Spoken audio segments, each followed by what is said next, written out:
All right. Hello, citizens of the Nigelverse. It is Nigel here once again, and this is going to be another episode of Nigel Reacts. So, the other day, Miharu the Fox uploaded this video called What Made the Original Spyro Trilogy So Good? And so I decided I would do a reaction to it. Now, as I've recently learned, and by recently I mean a few moments ago, this is actually a compilation of her three Spyro Trilogy retrospectives that she previously uploaded. Now, I don't think I had watched any of those, if I'm not mistaken, but she put them in the compilation form, so we're going to go ahead and watch them here. Miharu, who been a fan of hers since the Reignited trilogy came out.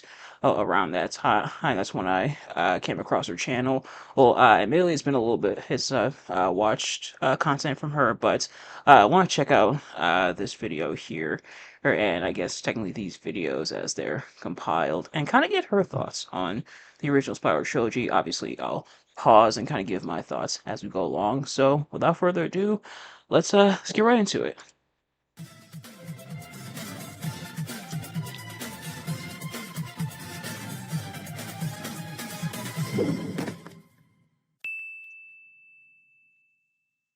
Hey guys, it's Miharu. So, every once in a while, I'll see someone ask the question, why do people like Spyro 1? And my response to that is, what do you mean? Like, even for me, though I've made it known before that Spyro 1 is my least favorite of the trilogy, all that really means is that I like 2 and 3 more. Yeah, and I feel like that's mainly the consensus with a lot of people when it comes to the original trilogy is Spyro 1 laid the groundwork very much, but it does feel a bit empty at times. Whereas 2 and 3 really picked the ball up think about it like this way. I'll put it in terms like this. Spyro 1, it kind of just it didn't go for the full hoop. It lobbed it up in the air, and then Spyro's 2 and 3 kind of alley-ooped it into the net. I don't really watch basketball, so uh, I don't know if that allegory made sense. But anyway, yeah, I feel like that's how people feel about the Spyro trilogy. Spyro 1, not the best, excuse me, but still a pretty good game, and it led to even better games. Doesn't at all mean that I don't love the first game for being an amazing platformer. In fact, I'd recommend anyone who hasn't played it to pick up the Reignited version, since I think it's the definitive way to experience that game specifically. But I completely agree, especially since the reignited version added not just skill points, but Sparks' ability to locate gems and everything. Now, if you do want to, um, if you do want to play the originals, there's emulators and stuff like that. But I think for the most accessible way, I think Reignited definitely is like the easiest, most accessible, and very much kind of the definitive way to play the original game. But if you do want the Spyro 1 game, I should say. But if you do want to play the original PS1 version, there's options out there. if you're able to, definitely get the original as well, because I'd be lying if I said there wasn't a certain charm to it. See, What I when just said. comparing Spyro 1 to its sequels, it almost gets me thinking, why do we like these ones more? With all the minigames and backtracking it added, there's a lot more annoying bits you have to deal with. Why do we gravitate towards things that frustrate us? That is definitely a fair point. Hey, I think it definitely comes down to variety in a lot of cases, but yeah, there is a lot of having to go back versus the original game where the levels you can pretty much just one and done, and then you're done essentially. With Spyro 1, it's pure platforming, and there's nothing wrong with that. But there's a Yeah, type of uniqueness about it that can't really be explained in words. It's something that you don't just play, you feel. One thing I'll always bring up yeah. about the first game in comparison to the others is its soundtrack. The way the tones shift along with the game's atmosphere from happy and upbeat to gloomy and sinister is something that I don't think the sequels capture quite as well. Now, here's the thing. Hey, I feel like I agree and disagree. Like I I love the soundtracks for Spyro 2 and 3. Spyro 3, I think, has my favorite soundtrack, but the soundtrack for Spyro 1 also is pretty damn good. Like, the entire trilogy soundtracks are pretty good, but Spyro 1's soundtrack is still pretty damn good. Spyro 2 and 3 as well, and I feel like they're kind of great for different reasons.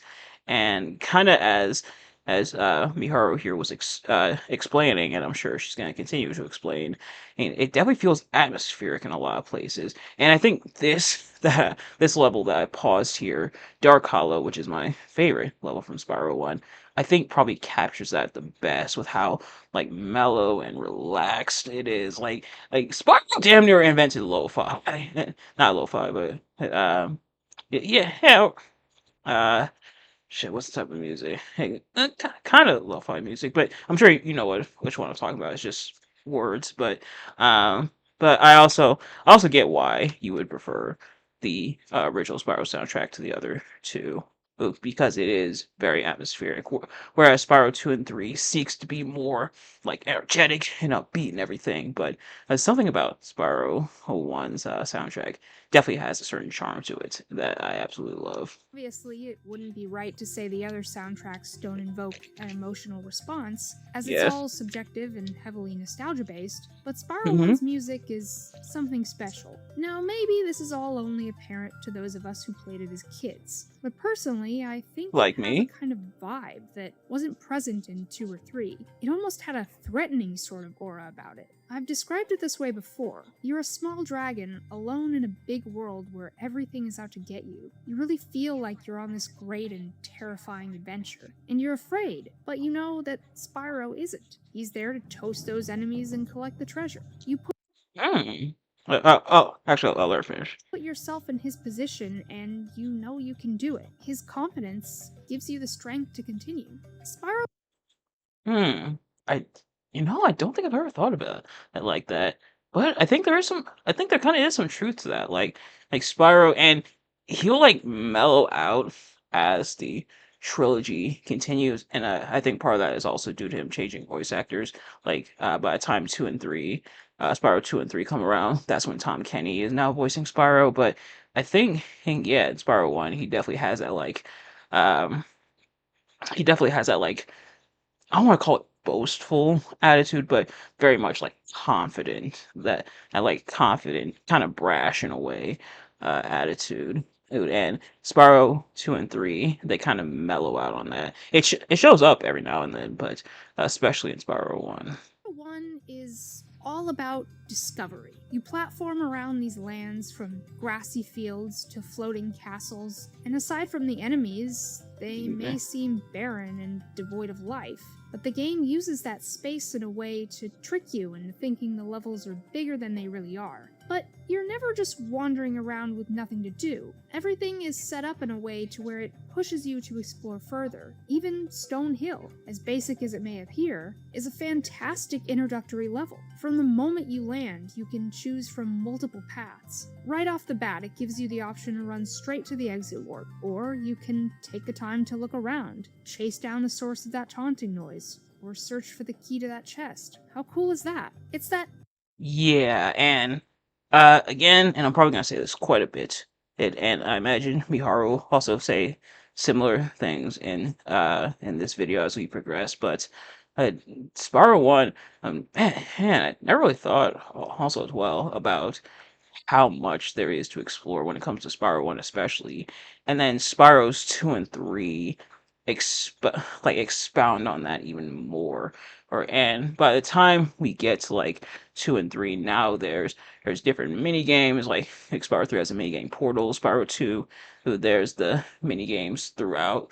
Like the little mini portions throughout where you got to help an NPC, you gotta find this thing, and to see it really improve upon that even more, or I think is really cool. And it's really cool to see the evolution as you progress through the trilogy.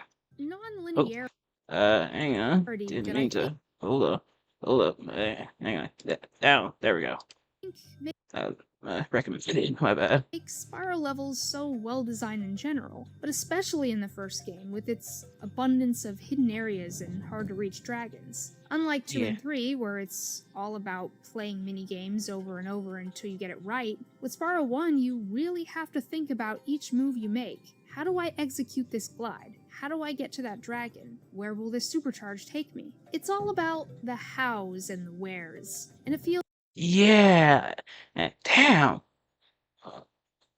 I mean, I do also love Spyro 1. Again, not as much as the rest of the trilogy, but damn, I'm getting even more of an appreciation for it. But that definitely is a very good point. Like, and it feels rewarding, especially in this level shown here, Treetops.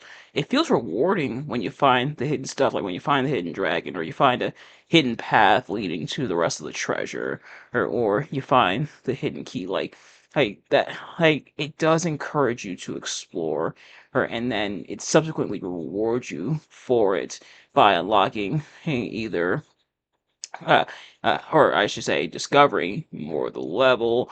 Maybe you find more treasure, or like, hey, it is really cool. So damn, I didn't even think about that. I didn't really realize that, and wow. feels really good to successfully pull off a difficult maneuver. You feel proud Yeah. of yourself, and you don't get the same sense of accomplishment just by persevering through a bunch of repetitive orb and egg challenges. I mean, Yeah. don't get me wrong, you still feel relief, but it's not the same. Because of this, there are some people who That see is true. Spyro 1 as the hardest of all three to complete. I think I'll let her finish first, and then I'll get my thoughts. all of that is what makes it the easiest, because once you get the hang of everything, you can breeze right through most of it. And knowing a game inside and out to the point where you can go through it so quickly isn't necessarily a bad thing. I feel due to the sequels having more to offer in a sense, that's why people remember them more fondly and hold them in higher regard. There's I think I think I can definitely resonate with that. As for Spyro 1 being the hardest to complete, I guess I could see that, and I guess kind of a similar reason why probably a lot of people say that Crash 1 might be the hardest to complete. Um, at least some people probably feel that way. But I think with Spyro, having the different mini games, that some of those can be, some of them are just dumb. I'll be completely honest. Some of the mini games in like the later Spyro games are kind of just dumb.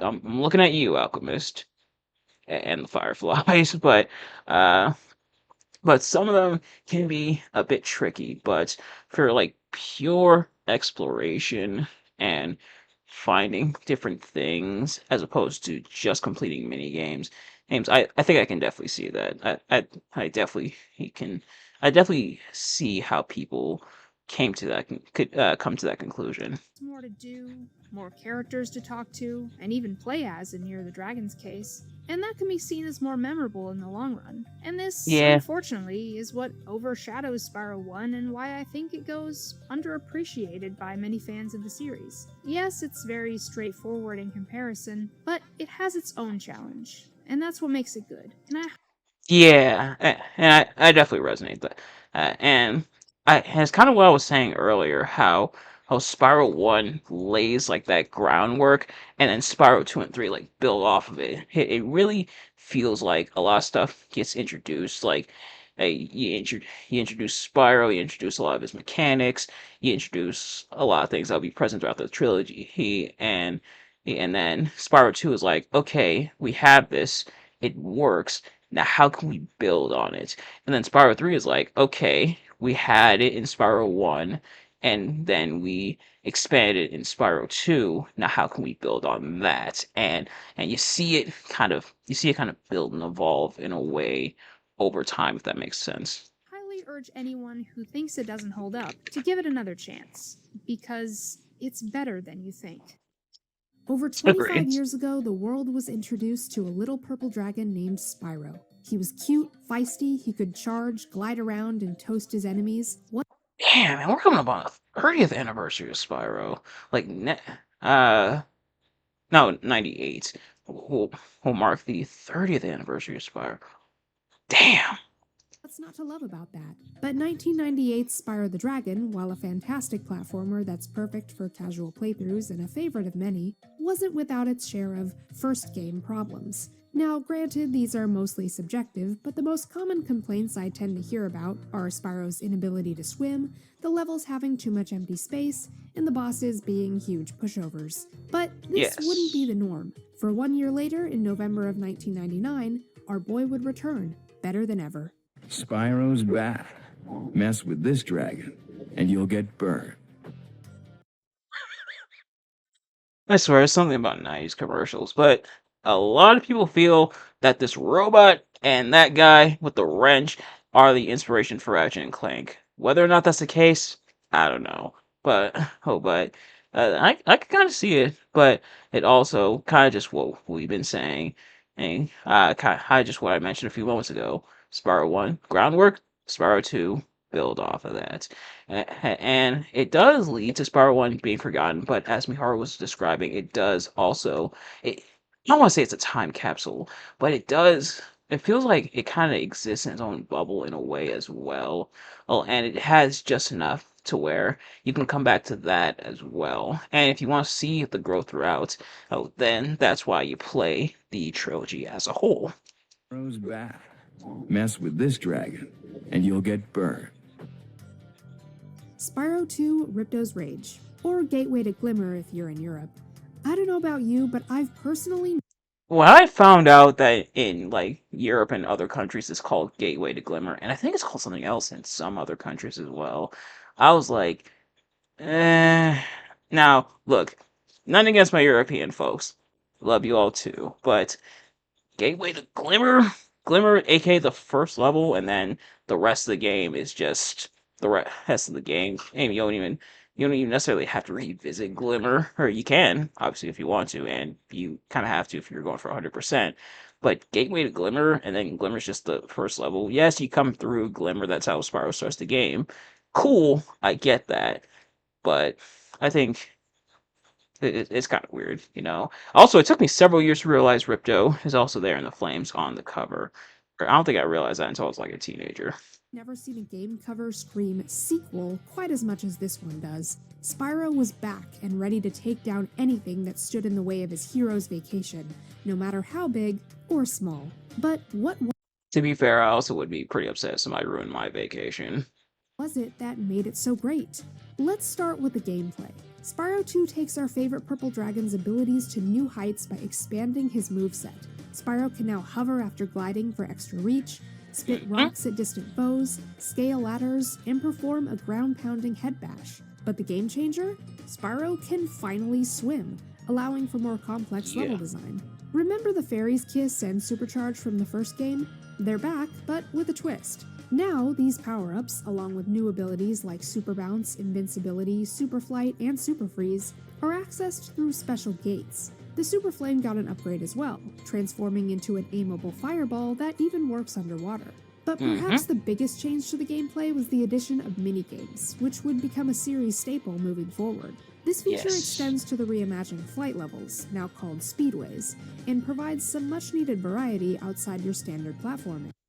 And I think that word right there, variety, that is what to both my and Miharu's point earlier, variety. That I think is what really feels like improves this game compared to the other ones. Spyro 1, still goated, but Spyro 2 and 3 changing up and adding more variety. Now it's not just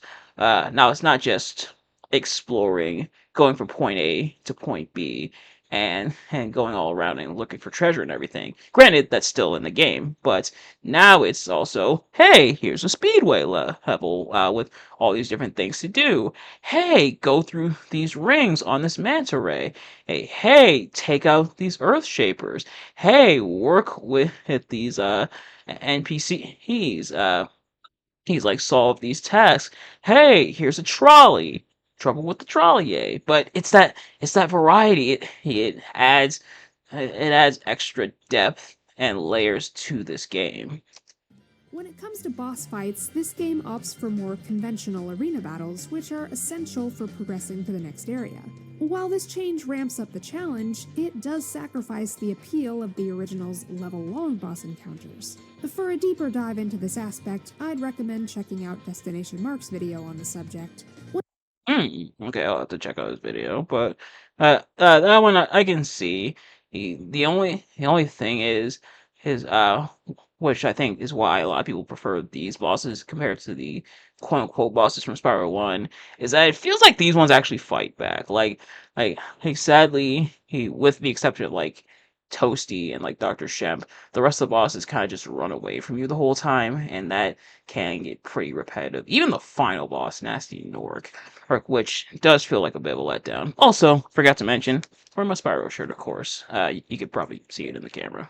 Whenever people talk about the original trilogy in terms of what each one did best, 2 is often brought up as having the best story. While I don't think that's necessarily true, as Spyro 3's narrative was a lot more impactful to me as a kid, I can understand what they're getting at, and I think Yeah. Now, if you do, damn, which story do I like more? Mm, Admittedly, I might have to come back to that one because now if you now whichever one you prefer more, Spyro 2 or 3, that's totally understandable. Or if you prefer Spyro 1 story, but I think. Hmm, I do think one of the reasons why a lot of people feel like this is the best story is probably because of that guy right there, Ripto. I think Ripto is easily the best like main villain in the Spyro trilogy. Like I think out of all the main villains, I do feel that Ripto is the best. Unfortunately, the sorceress, it feels like they could have did more with her. It was kind of underwhelming. But Spyro 3 also has it has the additional characters, but then it also has it does has ooh, my goodness, I cannot talk today. It does also have Bianca and her character, her evolution, and it does have her romance with Hunter. So kind of I feel like pros and cons with each story. But if you do say that Spyro 2 has the best story, I think that's definitely fair. If you say Spyro 3 has the best story, I think that's also definitely fair. And if you say if you think Spyro 1 has the best story, then I'm sure I'm sure there are more than enough examples to back up your argument. But admittedly, I am kind of torn on what I think is the best story overall. I might have to revisit that by the end of this video.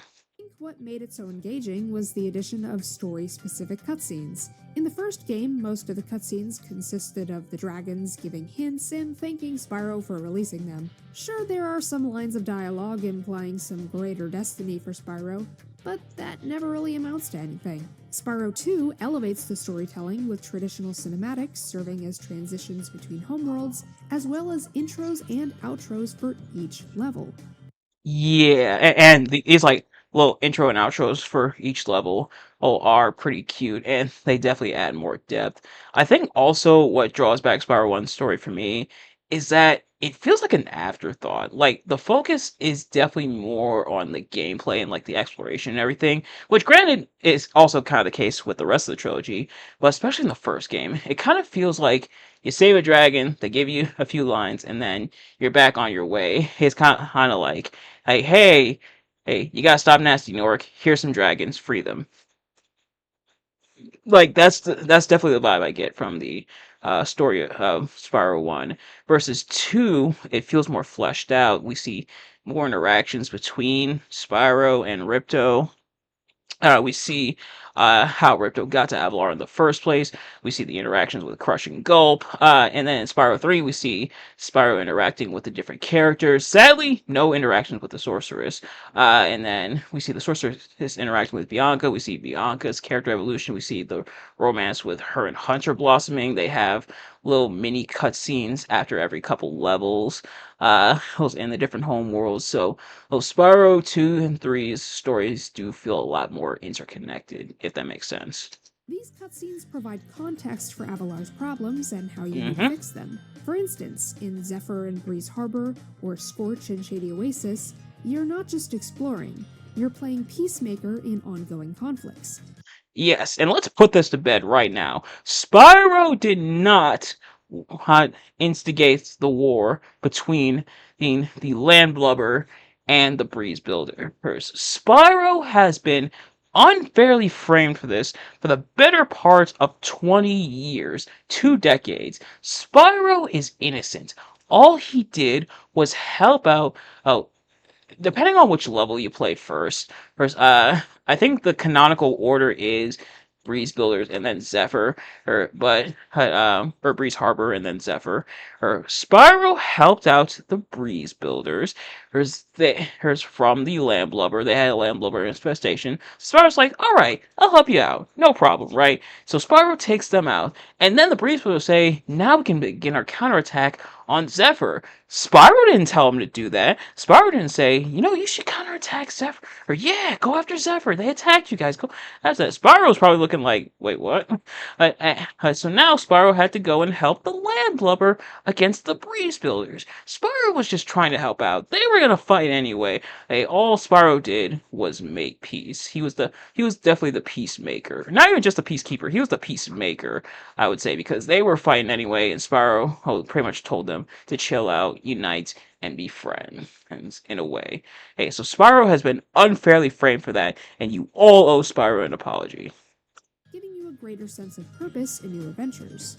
Unlike the first game, where levels were themed after their respective homeworlds, Spyro 2 introduces a pairing system, creating a diverse landscape in Avalar that sets it apart from the Dragon Realms. Yeah. Additionally, each level now has its own distinct NPCs, breathing life into them and addressing the emptiness that some players felt in the original game. And that, like, having those NPCs, he's for the levels to interact with Spyro, and you learn their problems, and you gradually help them out more and more. You see how things progress throughout the level. That, I think, is the biggest upgrade from the first game. And yeah, the levels will feel empty in the first game compared to the other games. Why? Because aside from the dragons, there's no one else to talk to. Spyro's just kind of going through, stopping some orcs, gathering some treasure, and then he's out. Oh, now you have actual people, you have actual inhabitants. And part of that, I think, could be chalked up to Spyro being foreign to his world. He was from the Dragon Realms, now he's here in Avalar. But yeah, having more of these interactions, I think, helps out tremendously when it comes to the narrative and the story. And like Miharu said, the level's not feeling super empty. You're no longer just passing through. You're interacting with the inhabitants, solving their problems, and becoming part of their world. The introduction of a new core What cast of characters really added to the experience as well.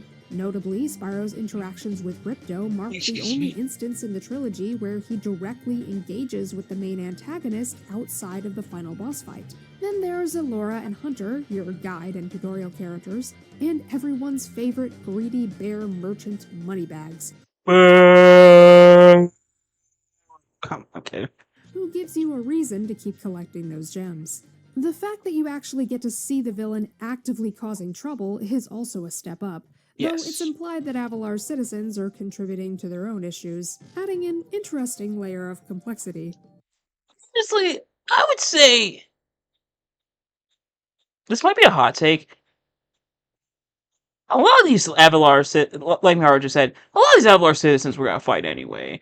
Hey, like Ripto didn't cause too many of these problems. He caused some of them, but others were kind of just bound to happen anyway.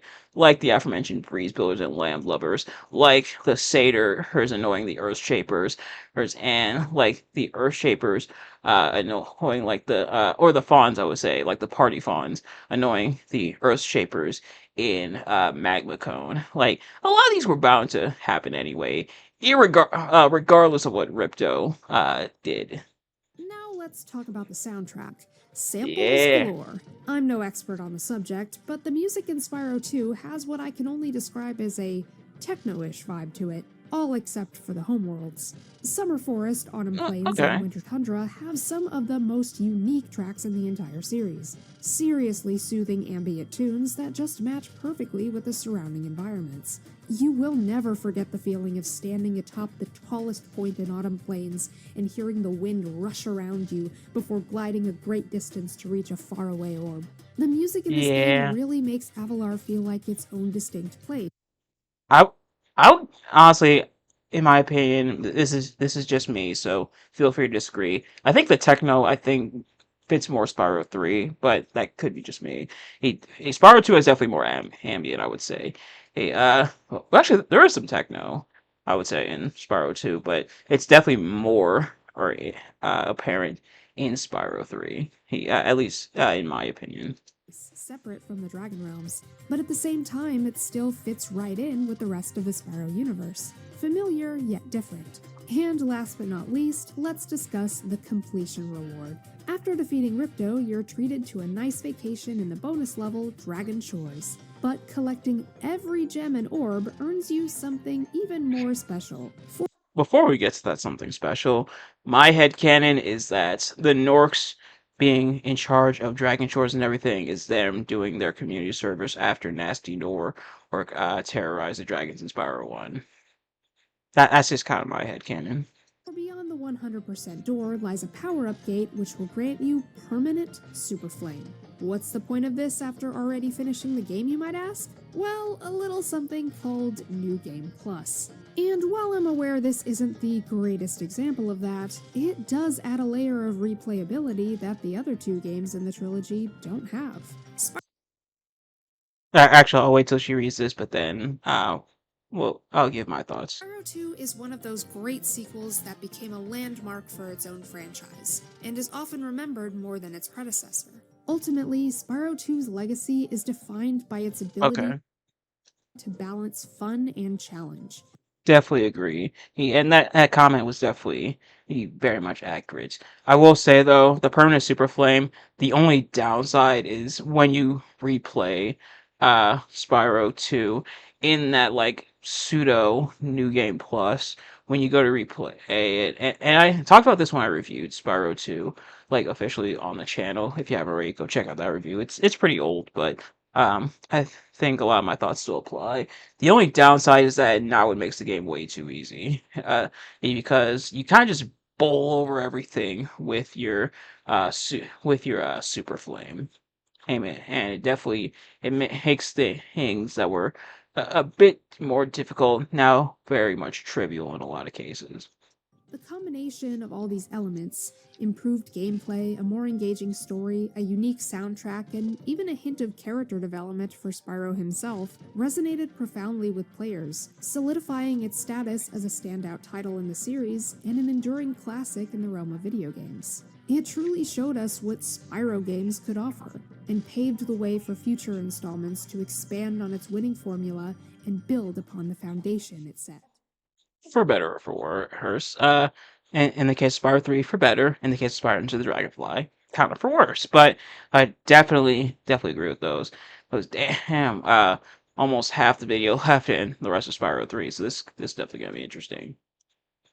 25 years ago, the original Spyro Trilogy came to a close with Year of the Dragon. Now, I've done countless videos about this particular game, from its overlooked plot points to its fascinating characters, and I even did a double review for its 20th anniversary. So what Mm. else is left to say? I have to check those out. Spyro's back. Can you take the heat? Rated E for everyone. Let's Whoa, that was even their voice logo thing from back then too. Go figure. start by discussing the story. Right away, you'll notice that the story of Spyro 3 feels very different and even slightly darker than the last two. It begins with a bunch of eggs being stolen from the Dragon Realms by a mysterious figure, who takes them to the other side of the world. And not to mention the blood-curdling scream by Hunter when they step on his tail.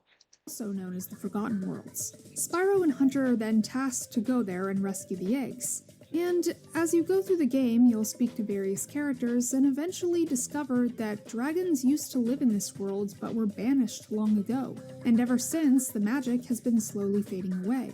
So, in order for the magic to return, the sorceress, aka our main villain, ordered her minions to take the dragon eggs and keep them there. However, it turns out the sorceress's true plan is to hatch all the baby dragons so she can collect their wings for a spell that will make her immortal.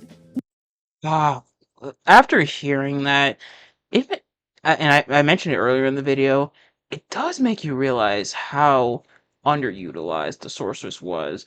There was so much potential when it came to her character. Like there were so many cool things that they introduced when it came to the sorceress. Like dragons used to live in the Forgotten Realms. The sorceress banished them. The magic dried up. Now she wants the wings back. Oh, turns out she's a crazy psycho that wants to take the dragon's wings and essentially kill them for a spell that will make her immortal, whether it works or not.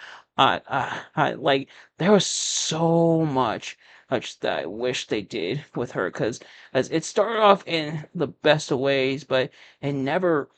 It feels like it never really materialized, if that makes sense. Now, as a kid, to me, this was peak fiction.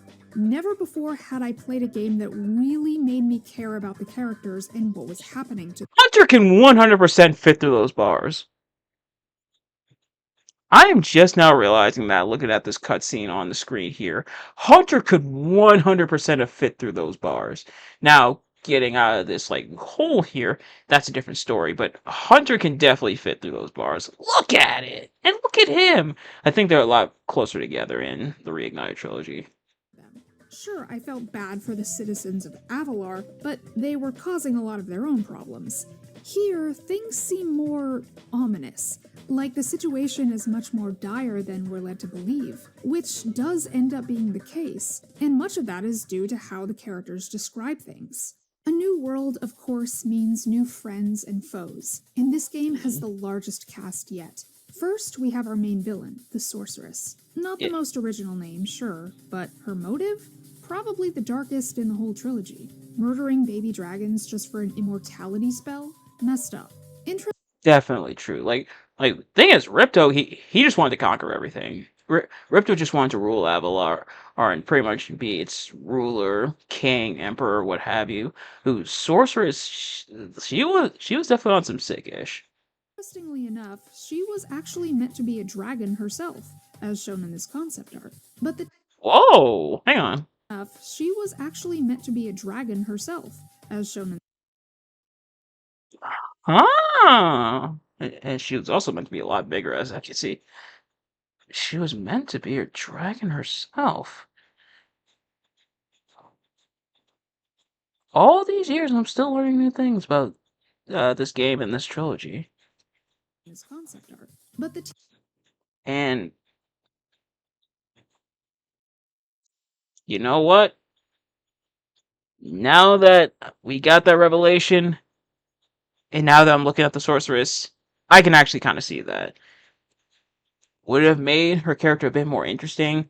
Who's to say? But can definitely see that. team at Insomniac thought it was best to not introduce female dragons this way. Next up is my personal Nope, better just to imply that the male dragons all banged each other to lay the eggs. favorite of the bunch, Bianca the Rabbit. I have a whole playlist dedicated to videos about her if you're interested, so I'm just gonna reiterate what I said in those. Bianca was the first character in the franchise who actually went through an arc and developed throughout the story. Sure, you can argue Spyro himself changed from 1 to 2, but that was more so the devs fixing him to appease those who complained about his personality. Bianca, on the other hand, was intentionally designed to go through this change. As Oliver Wade said on my podcast, they wanted to have a reveal. The primary goal was to have her look and act antagonistic toward the player at the beginning, and then gradually show a softer side up until the end when she finally becomes an ally. And And I could definitely see that. if you ask me, given the limitations set, this played out beautifully. In Spyro Year of the Dragon, we have done more with variety and gameplay than we've done in any of our previous games. Coming off the heels of Spyro 2, it's no surprise that the gameplay followed a similar formula. You begin with a full moveset, including all the abilities you learned from Moneybags in the last game. The main difference is this game does not see Spyro learning any new moves. In fact, with some of the power-up gates missing, he has even less. So Yeah, and again, going back to that evolution and Spyro getting new moves in Spyro 2 and now getting them and now having them return in Spyro 3. Now Spyro feels in a way more powerful, but also the main new thing is the extra friends that he has obviously Sheila, Sergeant Bird, Bentley, and Agent 9. So you may be asking, where is the variety? Well, that comes in the form of As I more just said. characters. The thing we like the most about Spyro Year of the Dragon is that you can play as 4 different critters in the game. You can play as a strong man, you can play as Sheila the kangaroo, you can play as Sergeant Bird the penguin, and you can play as Agent 9, who's a monkey with a big gun who runs around blasting things. Yes, this game If anything, I made kind of a joke slash reference to how people feel that that robot and the guy with the wrench was the inspiration for Ratchet and Clank in Spyro 2. Who, if anything, I'd argue Agent 9 was definitely more the indicator of them leading towards Ratchet and Clank. Like I think Agent 9 was definitely more the inspiration for Ratchet and Clank. really mixes things up by giving you not 1, not 2, but 6 extra playable characters. First, the aforementioned previously, Sheila the kangaroo with her high jumps and kicks, Sergeant Bird the flying penguin with his rocket launchers, Bentley the yeti who smashes things with his club, and Agent 9 the Admittedly, it's the irony slash joke is not lost on me that Sergeant Bird is able to fly, but he's a penguin, one of the few birds that can't fly. trigger-happy monkey. But then you also have Hunter in the Speedway challenges, and even Sparks himself. Sometimes this can be a problem in video games, especially when you're forced to switch back and forth between multiple characters with different movesets. However, luckily all of them are confined to their own levels or challenge portals. So, aside from the critters' home levels, if you're not going for 100%, you could totally skip their minigames. One of the Honestly, yeah, and I think that's the big incentive. Like, there's one level, yeah, you absolutely have to play as them, but otherwise, after that level, you don't necessarily have to play as them again, unless, of course, you're going for 100%. But it's like, hey, do you like the character? Cool. Here's more levels featuring them. Do you not like the character? Okay, that's fine. You don't necessarily have to play them again. Now, if you don't like the character, but you have to play as them to get 100%, then you're kind of SOL. Excuse me. Then you're kind of SOL. But otherwise, if you like the character, you can play as them again. If not, you don't necessarily have to. The biggest complaints I see about Spyro 2 is how annoying the backtracking can be, especially in areas where there's only one challenge left, but you can't do it without a certain ability. Here, all the backtracking involves the new characters, which makes it more interesting. As for new moves, That and at the end of each level, there's a way like open like whether it's uh um whether it's a whirlwind or like some kind of or like some kind of opening thing so that you can go right to the end of the level. You don't have to redo the entire level again. You can kind of just go right to where you need to go. I think that definitely cuts down the backtracking a lot in Spyro 3. well, this time around, instead of Spyro, they're given to Sparks. Upon completing each of his 4 levels, you're rewarded with a new ability, an increased gem grabbing radius, the gem finder, which is unlocked by default in the reignited version, an extra hit Yes. point, and the box breaker, which in my opinion deserves a lot more recognition than it gets. Another addition to the gameplay is skateboarding.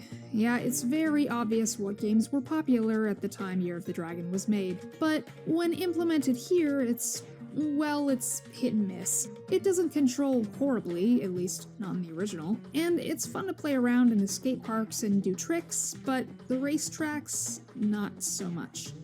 I will say, hey, yeah, the race tracks aren't the best. Also, Spyro is a lot weightier in the Reignited trilogy. Like, hey, in terms of skateboard, he is a lot weightier. Or it does feel a lot more fluid in the original game.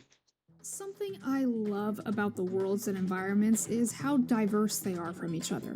Aside from maybe Icy Peak and Frozen Altars, each level is unique and stands on its own. Unfortunately, some of the minigames follow the same formula, and as a result, they don't always feel like they fit their level. Like, why am I doing a tank battle in ancient Egypt, or boxing in the snow? It's a little odd.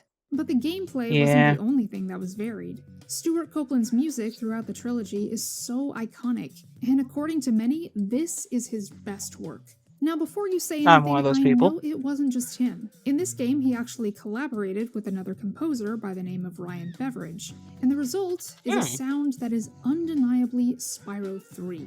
It moves beyond the drum beats of the first game or the electronic samples of the second, becoming its own style, a mishmash of a bunch of different instruments I won't detail as I'm not a music expert, but you hear it and immediately know what it's from. Let's play a few you Yeah. probably recognize.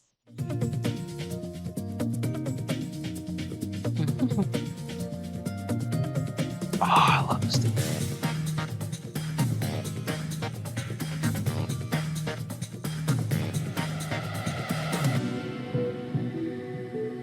One of my favorite soundtracks is Fireworks Factory.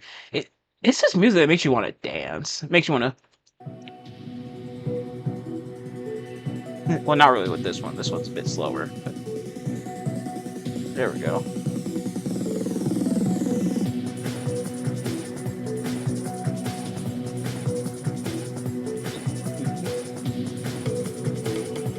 Makes you want to boogie.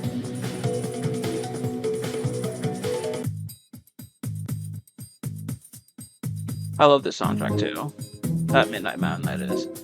And Seashell Shore, for that matter. Year of the Dragon is far from being perfect. Being the last game in the Insomniac era, it's clear the devs wanted to put all their dragon eggs in one nest, so to speak. Under a 3-game contract, it seems only natural they would throw all their ideas into this one. And while that's great for spicing things up, I can see how it could be overwhelming. Not to mention the game was sort of rushed to meet a deadline. You can Yeah. definitely see this when comparing certain aspects to Spyro 2. For example, there are no intro or outro cutscenes to give you an idea of what's going on in each level, no fanfare when you collect everything, and a complete lack of interaction between Spyro and the Sorceress, which ultimately gives her less substance than Ripto. And don't even get me started on the Super Bonus round, which is a hell of a downgrade compared to the last completion reward. And it's unfortunate because there are still a lot of great things in there. Spyro 3 is not a bad game. It like not all Rush games are bad games, but it definitely feels like a game that should have been allowed to cook a lot more. But they had to get it out, especially because they probably wanted to get it out for 2000 because that's the year of the dragon, of course. But you do wish the game got more time to really cook in the oven a little bit more. Still really good, uh, um, but you did want it to have more time. But it's also to the point where there was an entire like mini game area cut, and I wonder if she's going to talk about it in the video. In Dino Mines, there was an entire mini game area cut, unfortunately. Nevertheless, I still find it just as fantastical as I did back then. I personally hold it in such high regard because it showed me what video games could truly be. The whole trilogy contributed to that, but here is where I really saw it.